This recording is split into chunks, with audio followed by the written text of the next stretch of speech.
제가 주일에 우리 교회 어린이들에게 사탕을 하나씩 줍니다. 이제 매번 그렇게 하다 보니까 요즘은 우리 어린이들도 습관이 되어서 우리 근처 앞에 오면 자연스럽게 손을 내밀고 사탕을 달라고 그렇게 이야기합니다.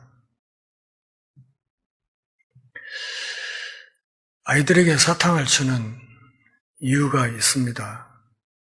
그것은 이 아이들이 어린 시절 교회당을 출입했을 때 자연스럽게 그 마음에 각인될 수 있는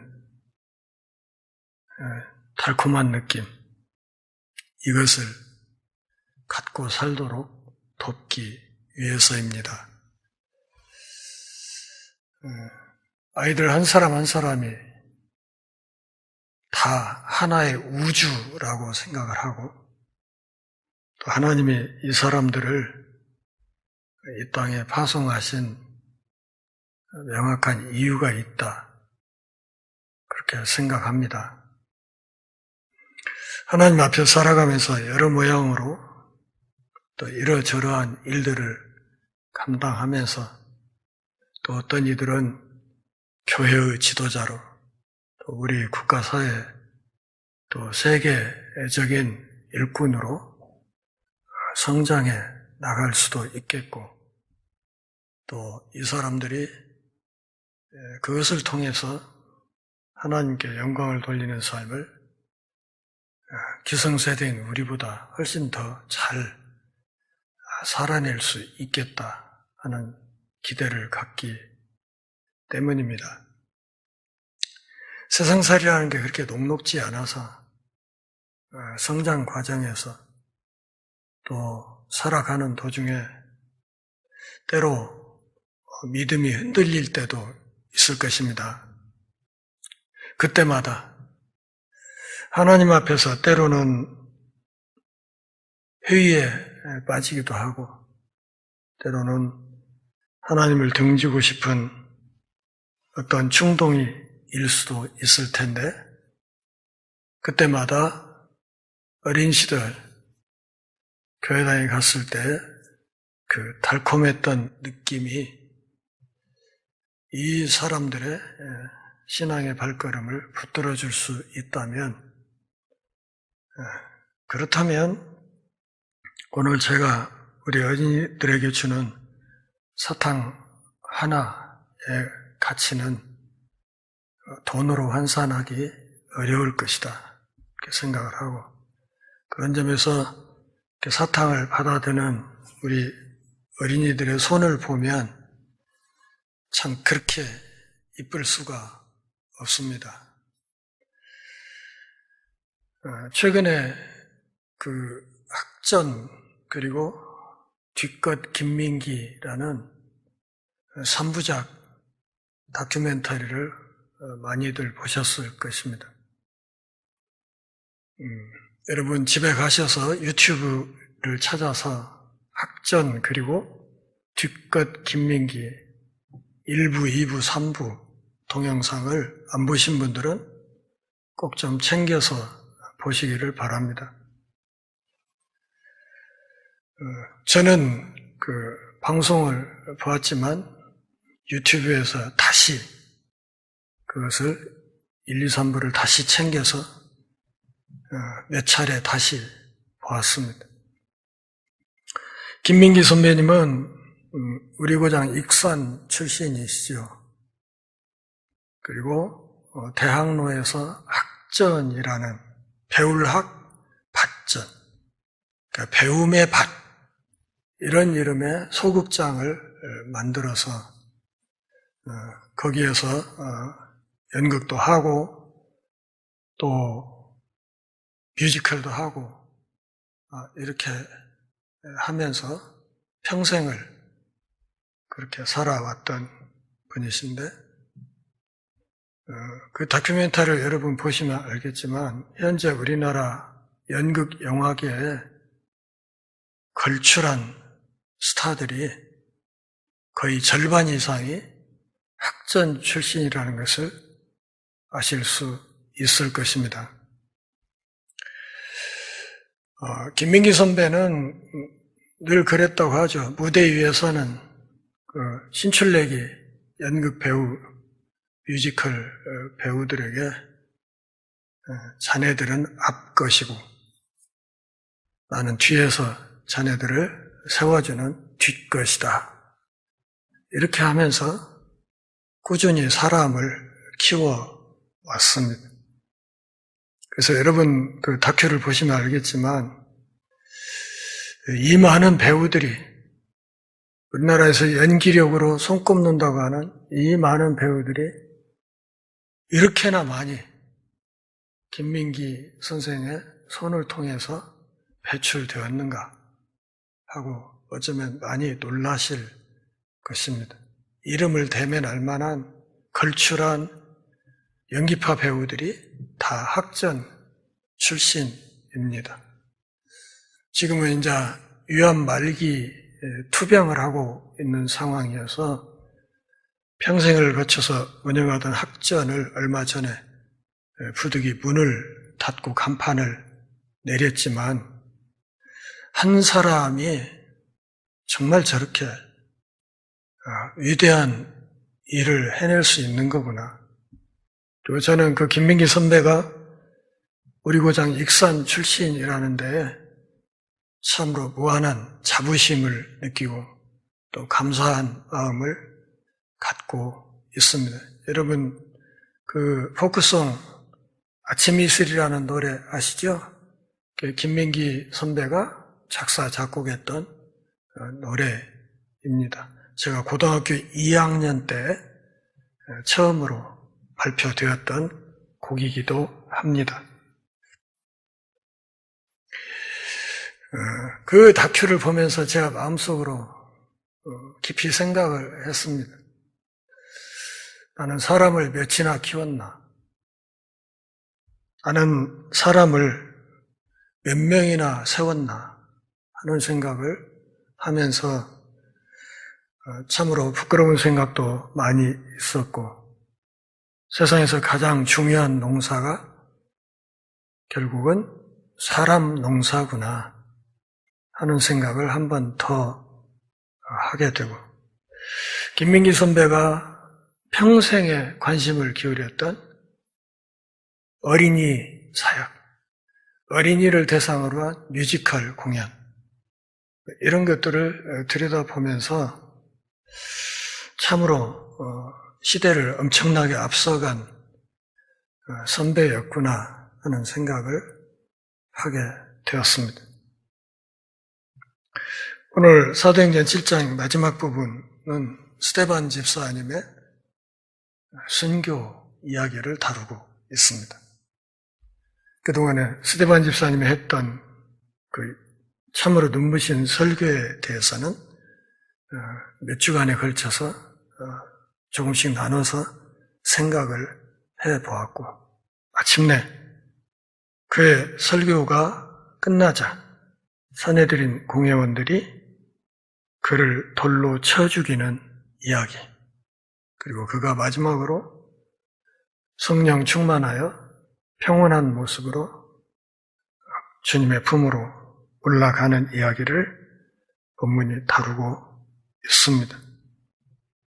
본문을 여러 가지 각도에서 살필 수 있겠지만 이 단락에서 무엇보다 가장 중요한 대목, 누가가 어쩌면 가장 신경 써서 기록했을 것이라 생각되는 대목이 58절에 있는 말씀입니다.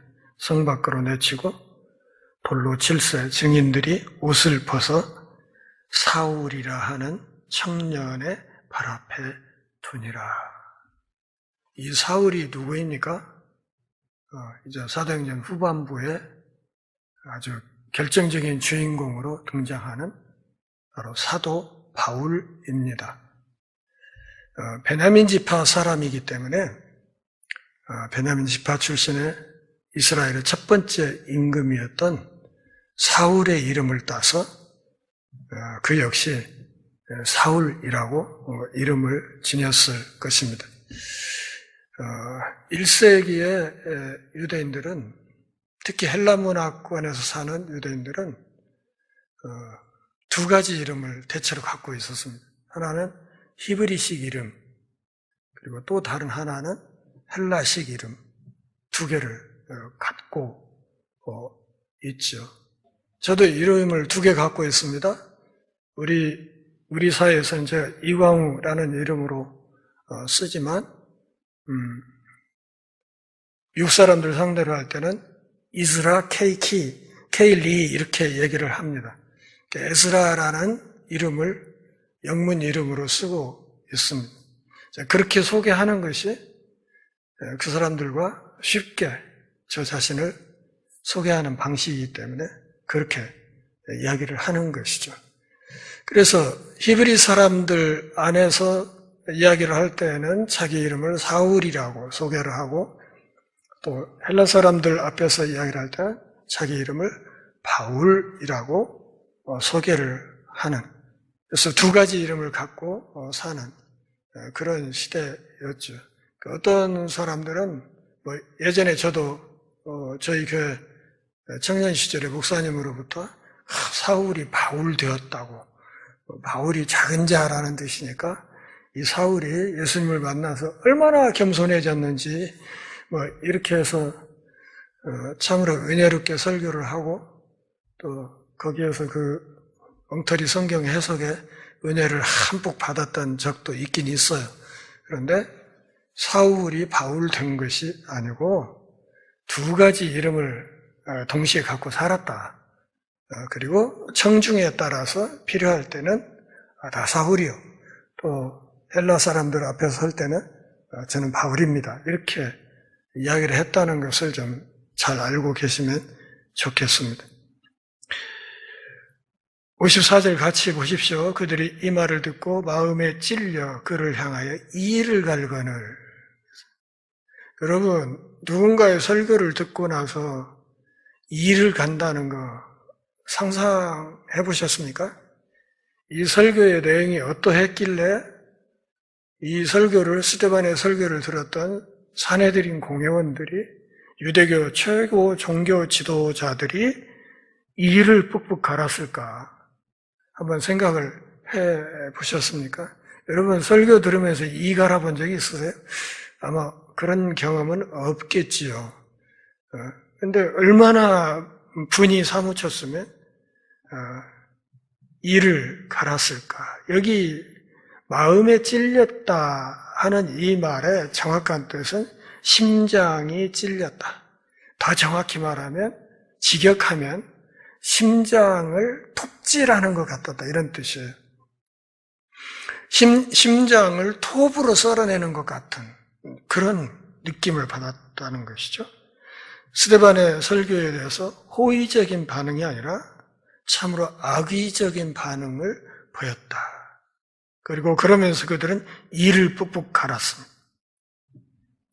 그러니까 스데반의 설교에 은혜를 받은 것이 아니라 그들 가슴 속에 이 설교로 인해서 분노가 하늘을 찌르는 지경에 이르렀다는 것을 말하고 있습니다.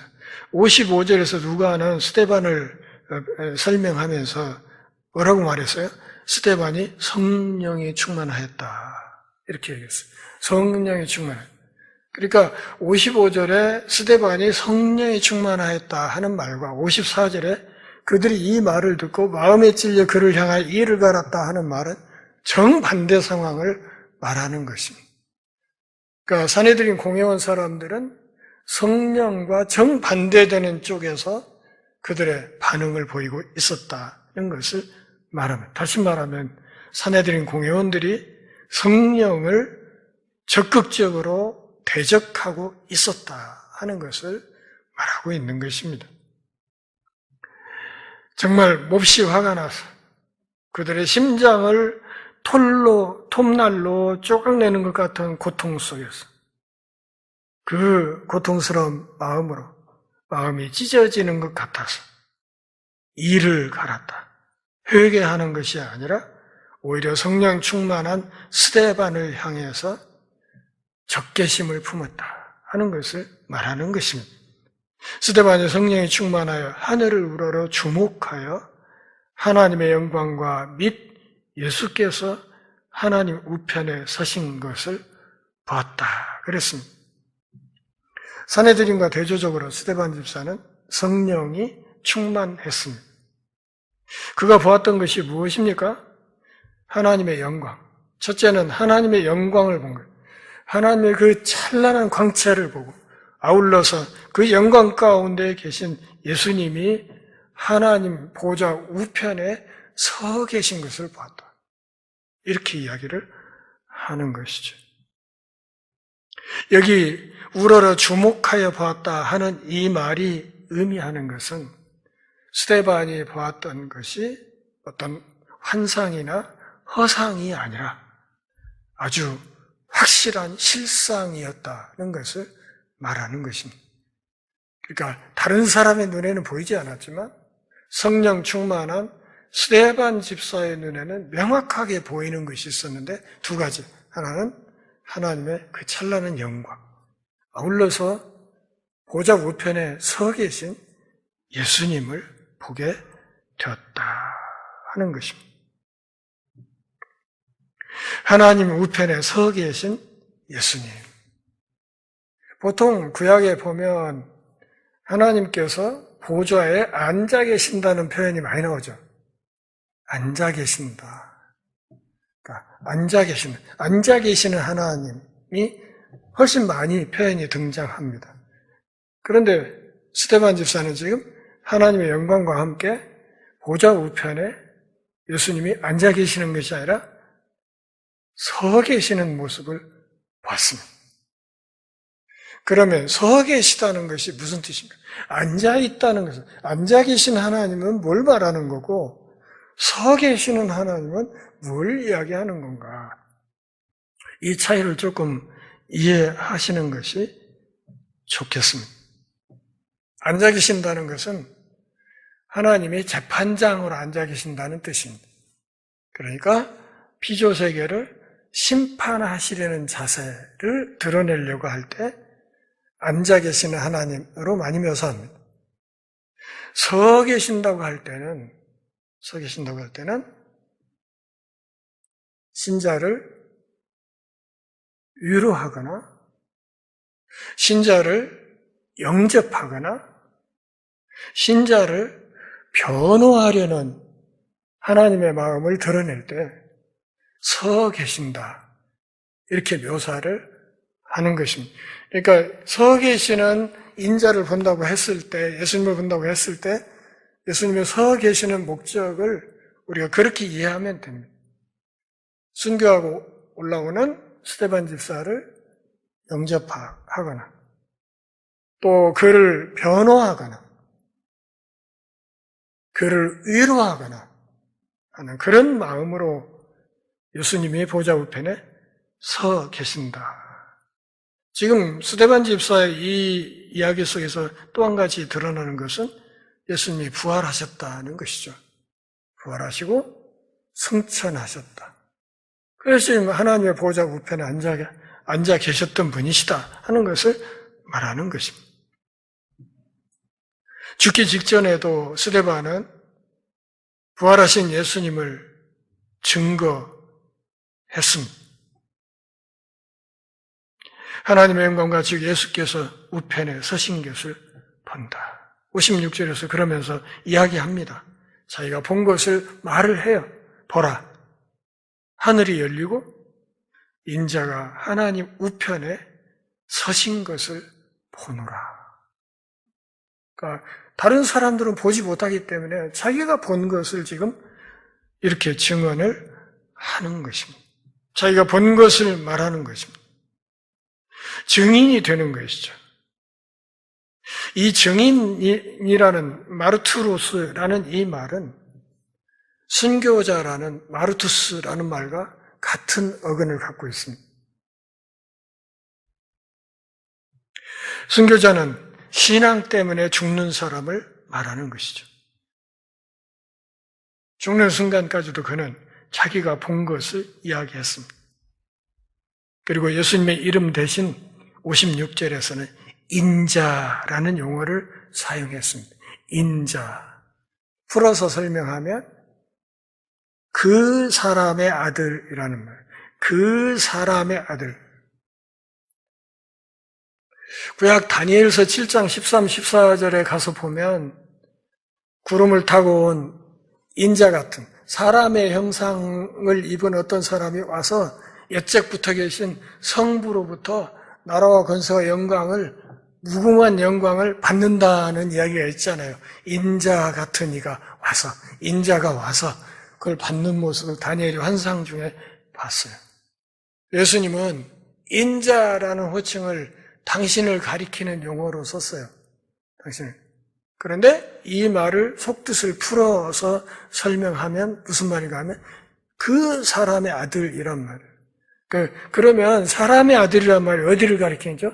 다니엘서 7장 13, 14절에 사람의 아들 형상으로 오신 그를 가리키는 것이고, 그리고 거기 앞에 정관사 그를 붙여서 다니엘이 보았던 바로 그 사람의 아들이라는 말을 당신을 가리키는 호칭으로 집중적으로 사용하셨던 것이죠. 인자라는 말이 복음서에 81번이나 쓰였어요. 그런데 이 81번 모두 다 예수님을 직접 가리키는 표현으로만 쓰였습니다. 그러니까 다른 사람을 가리키는 용어로는 쓰이지 않습니다. 그래서 그 사람의 아들이라는 이 말은 예수님의 인성과 아울러서 다니엘이 내다보았던 바로 그 우주의 영원한 권세를 받으셨던 그 사람의 모습으로 오셨던 그 어떤 사람을 가리키는 것이기 때문에, 또 구름을 타는 존재이기 때문에 바로 하나님이시다. 사람임과 동시에 하나님이시다.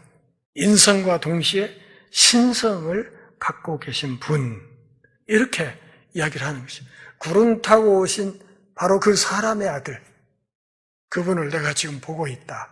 이렇게 예수님이 공생의 기간에 복음서에서 참 많이 쓰셨던 자기 계시의 이 귀한 용어를 지금 56절에서 스데반 집사가 마찬가지로 쓰고 있는 것입니다. 그랬더니 이렇게 자기가 본 것을 이야기를 하는 거예요. 인자가 하나님 우편에 선 것을 내가 보고 있다, 이렇게 말하니까 산헤드린 공회원 입장에서는 어떻겠어요? 그 인자라는 예수가 누구예요? 자기들이 불과 몇 달 전에 십자가에 못 박아 죽였던 사람이란 말이에요. 그리고 예수님의 제자들이 부활했다고 말하는 그 어떤 사람이고, 지금 스데반 저 친구가 우리 앞에서 그 장황한 설교를 했을 때도 집중적으로 얘기했던 것이 바로 그 예수, 우리가 죽였던 그 예수에 관한 이야기인데, 이 친구가 입으로 지금 그 양반이 하나님 우편에 서 계신 것을 내가 보고 있다고 이야기를 하니까 그 이야기를 듣는 산헤드린 공회원, 예수를 죽였던 사람들이 생각할 때는 어떻겠어요, 마음이? 응? 우리가 진짜 잘못했구나. 우리가 메시아를 죽였구나. 회개하고 이렇게 하지 않는 마당에는 오히려 스데반의 설교를 거부하고 그의 귀를 막고 하는 이런 분위기에서는 기분이 좋을 리가 없겠죠. 그래서 57절 같이 읽습니다. 그들이 큰 소리를 지르며 귀를 막고 일제히 그에게 달려들었다. 그러니까 그 앞에 스데반 집사의 설교를 듣고 있던 유대인 모든 종교 지도자들이 일제히 스데반에게 덤벼드는데, 어떤 상태로 덤벼들어요? 큰 소리를 지르고, 무슨 말인가 하면 고함을 지르면서. 어떤 고함을 질렀을까요? 상상을 해보십시오. 조금 이따 돌로 쳐 죽일 사람에 대해서 얼마나 좋은 소리로 고함을 질렀겠어요? 온갖 쌍스러운 욕을 하면서 죽일 놈 살릴 놈 하면서 덤볐겠죠. 그러면서 스데반 집사의 이야기는 더 이상 들을 필요가 없다고 하는 뜻으로 뭐하고? 귀를 막으면서 우르르 덤벼들었다 이거죠. 51절에 무슨 말이 있었습니까?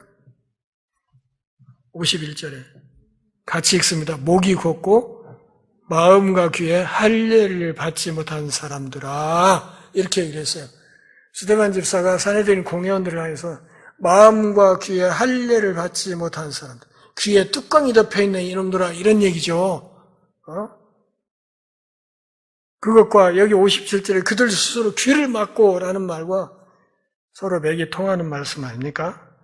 그래서 일제히 그에게 달려들었다. 그렇게 얘기를 했습니다. 여러분, 마가복음 8장 쪽에 가면 그 귀신 들렸던 무덤 사이에 귀신 들려 있던 사람이 군대 귀신이 그 돼지떼에게로 들어가서 돼지떼가 일제히 비탈로 내달아서 호수에 들어가서 몰사해버린 이야기가 있죠. 예? 그 얘기 있지 않습니까? 거기에도 여기 일제히라는 말이 똑같이 들어있어요. 그 다음에 사도행전 19장 29절 보면 사도 바울 때문에 우상을 판매하는 일이 매출이 부진하게 되자 화난 군중이 극장으로 그냥 돌진에 들어올 때도 여기 똑같은 용어가 쓰이고 있어요. 일제히란 말. 그러니까 여기 이 일제히 달려든다 하는 이 말은 폭력성을 전제한 말. 무지막지한 폭력성을 전제하는 표현입니다. 여러분, 돼지떼 200마리가 한꺼번에 달려들어서 죽을 정도면 이게 얼마만한 위력이에요. 그렇지 않습니까? 돼지 한 마리 잡는 거 쉽지 않거든요. 200마리가 한꺼번에 죽어버릴 정도의 힘이라고 하면 이거 얼마나 무시무시한 힘이냐고.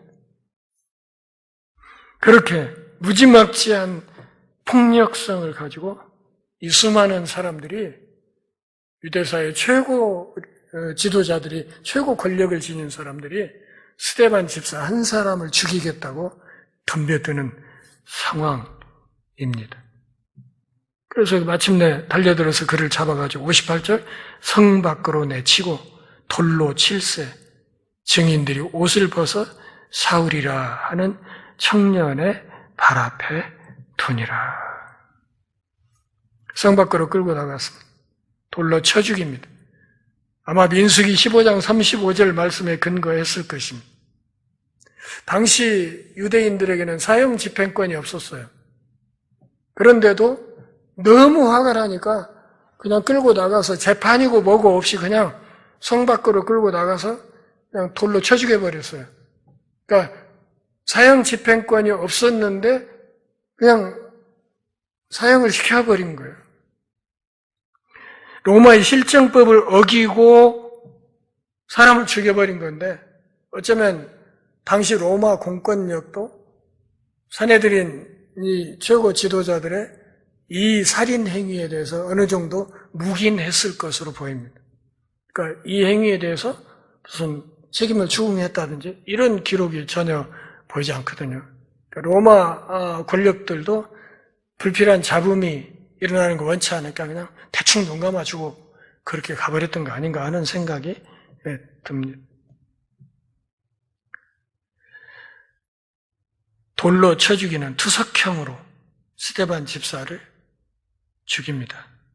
그런데 사울이라 하는 청년이라고 했는데 여기 본문에 쓰인 청년이란 말은 젊은이라는 뜻인데 이 청년이라는 용어를 쓰는 나이는 대체로 한 40세 전후를 가리킵니다. 40세 전후. 그래서 사내들은 지난번에도 제가 말씀드렸듯이 사울은 이미 사내들인 공회원으로 있었던 것으로 생각이 됩니다. 그래서 많은 사람들이 그를 돌로 쳐 죽이는 작업을 하고 있을 때 자기들이 옷을 벗어서 사울이라는 사람의 발 앞에 옷을 두었다. 이 옷을 사울이라는 청년의 발 앞에 두었다 하는 이 말은 나중에 여러 사람이 함께 했다는 어떤 증거를 확보하기 위한 행위로 보여요. 다시 말하면 일종의 알리바이를 만드는, 그러니까 로마 법을 어기면서 사람을 죽이는 짓을 하고 있기 때문에 그들 나름대로는 어떤 알리바이를 만들기 위한 그런 행위로서 옷을 하나씩 벗어서 사울이라는 청년의 발 앞에 수북에 쌓아 두었다 하는 이야기입니다. 자, 26장 10절을 미리 좀 가서 보겠습니다. 사도행전 26장 10절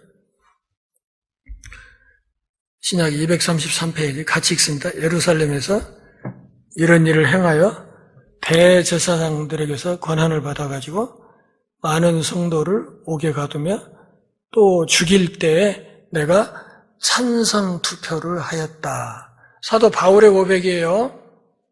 그러니까 내가 찬성 투표를 하였다. 다시 말하면 산헤드린에서 사형 확정 판결을 하거나 할 때 투표권이 있었던 사람이란 뜻이에요. 이것은 곧 뭘 말하는 거예요? 그 사람이 산헤드린 공용한 자격이 있었다는 뜻이에요. 상당히 젊은 나이에 의원 배지를 달았다 그 말이죠. 그래서 스데반 집사가 순교하는 그 현장에서 돌로 치는 사람들의 벗어놓은 옷을 지키고 있으면서 스데반 집사가 순교하는 그 장면을 두 눈으로 똑똑히 보게 되었다 하는 것을 말합니다. 중요한 것은 사도 바울이 얼마나 위대한 사람이에요. 성경에 신약 성경에 한 12권을 집필한 사람이니까 얼마나 위대한 하나님의 일꾼이에요. 그런데도 이 사울이 처음 등장하는 이 이야기, 처음 등장한 아주 치욕스러운 이름으로 등장하고 있다 하는 사실을 알아야 됩니다. 스데반이라는 위대한 믿음의 사람을 쳐 죽이는 거기에 공범으로 이 사람이 처음 등장했다. 그래서 사도 바울은 평생 사역을 하면서 늘 그런 얘기를 했죠. 내가 죄인 중에 괴수다. 내가 포행자다. 죄인 중에 괴수다. 나의 낮은 것은 오직 주님의 은혜다. 그분의 은혜가 아니었으면 나 사도 못 될 사람, 사도 될 자격도 없었던 사람, 내가 죄인의 괴수다. 이렇게 말했던 것이 바로 이런 연유 때문에 그렇습니다.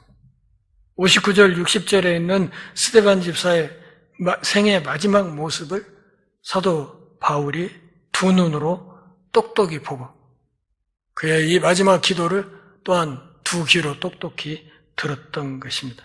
59절, 60절 같이 읽습니다. 그들이 돌로 스데반을 치니 스데반이 부르짖어 이르되 주 예수여 내 영혼을 받으시옵소서 하고 무릎을 꿇고 크게 불러 이르되 주여 이 죄를 그들에게 돌리지 마옵소서 이 말을 하고 자니라. 두 가지를 기도했어요. 첫째, 주님 내 영혼을 받아주십시오. 두 번째, 나를 죽이는 이들의 죄를 이 사람들에게 돌리지 마십시오. 용서해 주십시오. 이렇게 기도를 하는 거예요. 돌에 맞아 죽어가면 스데반 집사가 기도합니다. 제 영혼을 받아주십시오. 더 직역하면 제 영혼을 환영해 주십시오. 지금 환영하려고 서 계시잖아요. 보좌 우편에 예수님이 서 계시지 않습니까? 제 영혼을 따뜻하게 맞이해 주십시오. 스데반의 고백과 예수님이 십자가를 지기 전 당신의 손과 발에 대못을 치는 군병들을 위해서 했던 기도와 똑같지 않습니까? 아버지여 저들의 죄를 용서해 주십시오. 지금 저들은 자기들이 무슨 짓을 하고 있는지를 모르기 때문입니다.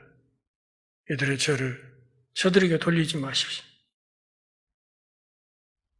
스데반 집사와 예수님의 마지막 십자가상에서의 기도, 이것은 상당한 유사점이 있습니다. 그러나 한 가지 차이가 있죠. 예수님은 자기 영혼을 누구에게 의탁했어요? 아버지 하나님께 의탁했어요. 그러나 스데반 집사는 보좌 우편에 서 계시는 예수님께 당신의 영혼을 위탁했습니다. 스데반 집사의 이 고백은 예수님의 신성에 대한 초대교회의 확실한 증언으로 보입니다. 그리고 그는 무릎을 꿇고 마지막으로 기도합니다. 당시 유대인들은 서서 기도했어요. 서서 길거리 내거리에서 서서 기도했는데 스데반 집사는 마지막 순간에 돌에 맞아서 엉망으로 일그러진 몸을 끌어안고 무릎을 꿇고 기도합니다. 누가복음 23장 34절에 있는 예수님의 기도와 아주 동일합니다. 그리고 이 마지막 말, 이 죄를 그들에게 돌리지 마십시오. 이 말을 하고 잤다, 잠들었다 이렇게. 이 말 때문에 사실은 조직신학에서 영혼 수면설이라는 것이 나오게 됐어요. 그러니까 죽으면 영혼이 잠든다, 잠잔다, 부활 때까지 이런 영혼 수면설이 나오게 됐는데 여기 잔다 하는 이 말은 예수 그리스도의 재림과 부활을 전제하는 표현일 뿐 이것이 우리가 육체의 삶을 마치고 나면 그 순간부터 깊은 잠에 빠져든다 그런 표현은 아닙니다. 그런 표현은 아니고 우리가 육신의 삶을 마침과 동시에 곧바로 여기 스데반처럼 그리스도의 품 안으로 가는 겁니다.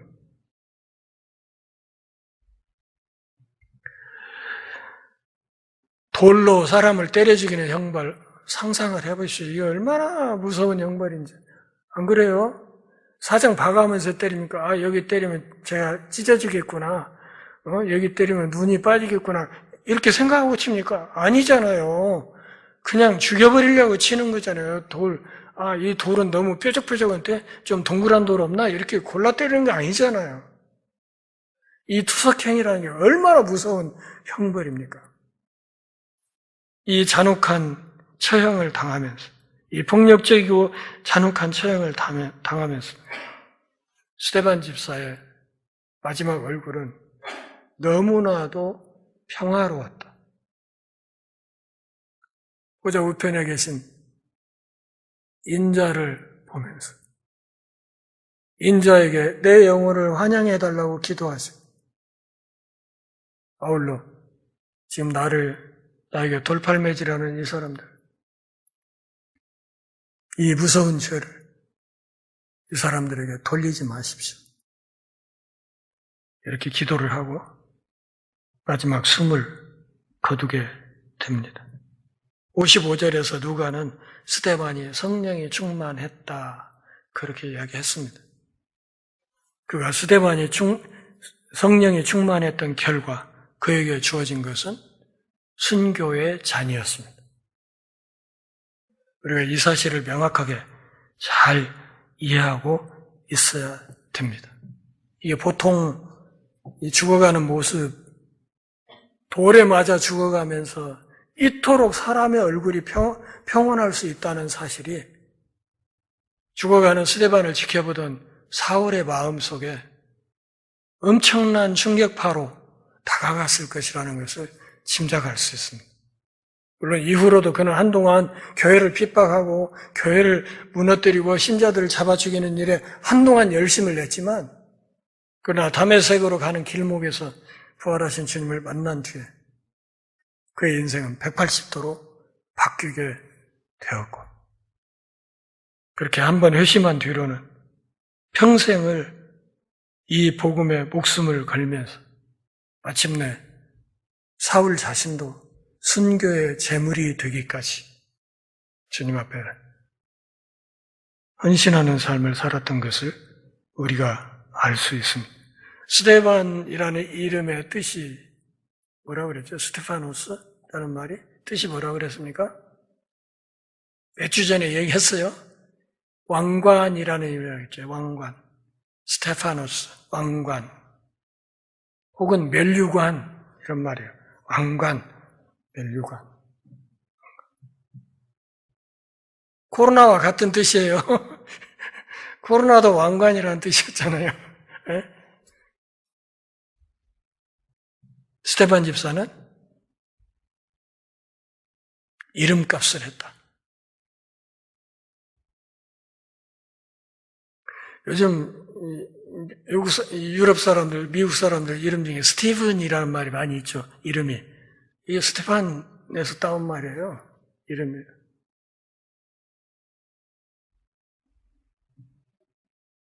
그는 죽으면서 전도했습니다. 특별히 누구에게? 사울이라는 한 사람에게. 그의 죽음으로 전도했습니다. 저는 이 대목을 읽으면서 그런 생각을 했습니다. 훗날 사도 바울이 했던 사역의 절반 이상은 스데반 집사의 몫이다. 그렇게 생각을 했어요. 그는 죽었지만 이 사도 바울의 생애에 결정적인 회심의 모멘텀을 제시했다는 점에서 훗날 사도 바울이 했던 그 위대한 사역의 절반 정도는 적어도 스데반 집사의 공이 아닌가. 그래서 저는 한 사람이 정말 중요하다. 그 생각을. 제가 서두에 우리 아이들에게 사탕 나눠주는 이야기를 했지만, 우리 어린이들에게 기대가 커요. 이 친구 나중에 커서 어떤 사람이 될까? 사실 그런 기대가 많습니다. 어떤 사람이 될까? 무슨 일을 할까? 어디에 가서 어떤 일을 하면서 하나님을 영화롭게 하는 삶을 살고 사람을 복되게 할 수 있을까?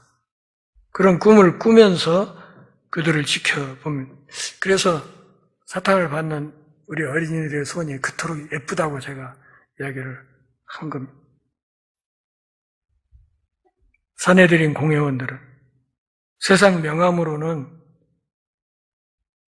당대 최고의 종교 지도자들이고, 사내들인 공회 의원 배지를 달고 사는 사람들이었지만, 그들은 예수님을 죽였던 사람들이고, 아울러서 예수님의 신실한 제자였던 스데반 집사를 돌로 쳐 죽였던 사람들. 스데반 집사가 하는 그 굳센 설교를 듣고도 전혀 마음을 돌이킬 의지가 없었다. 정말로 귀에 할례를 받지 못한 멸망의 사람들이었다 하는 것을 알아야 됩니다.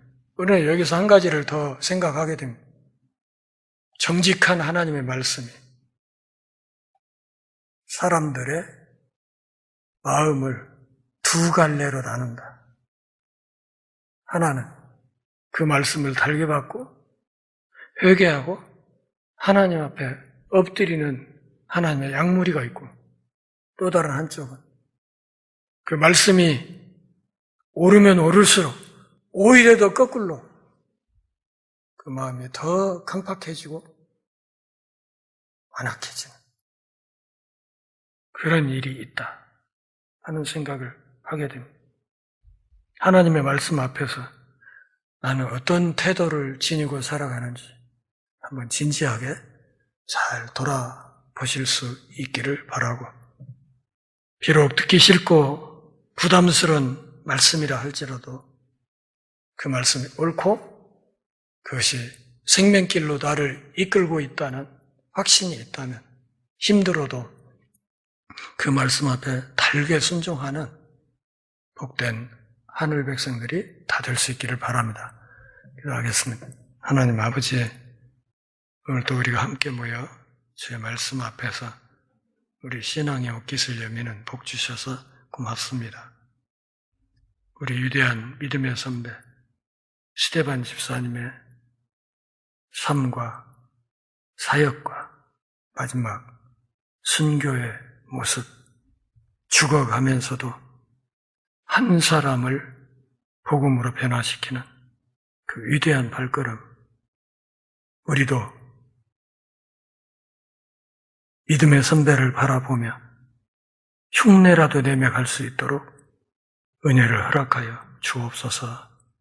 예수님의 이름으로 기도합니다. 아멘.